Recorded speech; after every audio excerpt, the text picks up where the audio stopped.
Leitura de Jeremias 20, de 10 a 13. Eu ouvi as injúrias de tantos homens e os vi espalhando medo em redor. Denunciemo. Todos os amigos observavam minhas falhas. Talvez ele cometa um engano e nós poderemos apanhá-lo, desforrar-nos dele. Mas o Senhor está ao meu lado como forte guerreiro. Por isso os que me perseguem cairão vencidos. Por não terem tido êxito, eles se cobrirão de vergonha. Eterna infâmia que nunca se apaga. O Senhor dos Exércitos, que prova o homem justo e vê o sentimento do coração, rogo-te, me faça ver tua vingança sobre eles, pois eu te declarei a minha causa. Cantai ao Senhor, louvai ao Senhor, pois ele salvou a vida de um pobre homem das mãos dos maus. Salmo responsorial 68 e 69. Atendei-me ao Senhor pelo vosso imenso amor. Por vossa causa é que sofri tanto insulto, e o meu rosto se cobriu de confusão. Eu me tornei como estranho a meus irmãos, como estrangeiro para o filho de minha mãe. Pois meu zelo e meu amor por vossa casa me devoram como fogo abrasador. Por isso elevo para vós minha oração. Neste tempo favorável, Senhor Deus, respondei-me pelo vosso imenso amor, pela vossa salvação que nunca falha.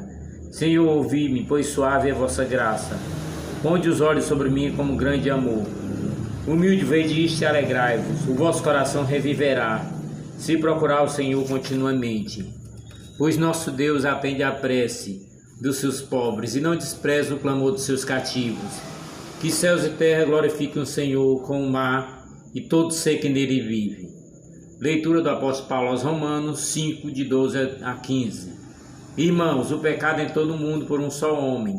Através do pecado entrou a morte, e a morte passou para todos os homens, porque todos pecaram. Na realidade, antes de ser dada a lei, já havia pecado no mundo. Mas o pecado não pode ser imputado quando não há lei. No entanto, a morte reinou desde Adão até Moisés, mesmo sobre os que não pecaram como Adão, o qual era a figura provisória daquele que devia vir. Mas isso não quer dizer que o dom da graça de Deus seja comparável à falta de Adão. A transgressão de um só levou a multidão humana à morte, mas foi de modo bem superior que a graça de Deus, ou seja, o dom gratuito concedido através de um só homem, Jesus Cristo, se derramou em abundância sobre todos. Palavra do Senhor. Evangelho de Mateus 10, 26 a 33, glória a vós, Senhor. O Espírito Santo, a verdade de mim, irá testemunhar, e vós, minha testemunha, sereis em todo lugar. Naquele tempo de Jesus a seus apóstolos, não tenha medo dos homens, pois nada há de encoberto que não seja revelado, e não há nada escondido que não seja conhecido. O que vos digo na escuridão, dizei à luz do dia. O que escutai ao pé do ouvido, proclamai sobre os telhados. Não tenha medo daquele que mata o corpo, mas não pode matar a alma. Pelo contrário, temei que ele pode destruir a alma e o corpo no inferno. Não se vende 2 pardais por algumas moedas, no entanto, nenhum deles cai no chão sem o consentimento do vosso Pai. Quanto a vós, até os cabelos da vossa cabeça estão todos contados. Não tenham medo, vós valeis mais do que muitos pardais. Portanto, todo aquele que se declarar a meu favor diante dos homens, também me declarei em favor dele diante do meu Pai que está no céu. Aquele, porém, que me negar diante dos homens, também eu negarei diante do meu Pai que está no céu. Palavra da salvação, glória a vós, Senhor. Que pelas palavras do Evangelho sejam perdoados os nossos pecados. A leitura mostra claramente a realidade dos autênticos profetas de todos os tempos, em geral perseguido pelos perversos. Apesar de tudo, o profeta tem certeza de que Deus está ao seu lado. Por isso não teme seus adversários, que o condenam com base em mentiras. Por fim, ele entoou seu louvor a Deus, porque o Senhor salva a vida dos pobres. A leitura nos revela que tanto o bem como o mal podem contagiar. Paulo desenvolve um paralelo entre Adão e Cristo. O paralelo aponta para a superioridade do que acontece com Cristo. Por causa de um só homem, a graça de Deus alcança toda a humanidade.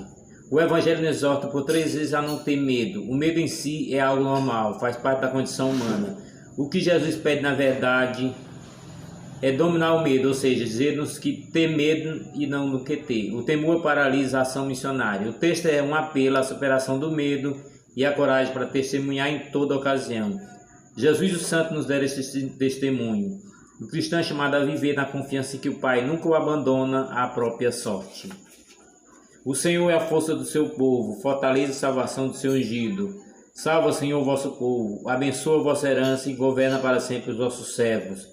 O Senhor está ao nosso lado, nos defende e nos reveste de coragem em nossa missão de anunciar o seu reino. Acolhamos a graça de Deus que se derrama sobre nós pela escuta da sua palavra. O Senhor é nossa força e põe seus olhos sobre nós com grande amor, por isso não há motivo para temer. Ele nos convida a depositar toda a confiança em Deus diante das provações. Busquemos o ânimo e auxílio para a superação dos medos e pecados que rondam nossa vida e nos afastam do compromisso com Jesus e com seu reino. O Senhor é nossa luz e salvação.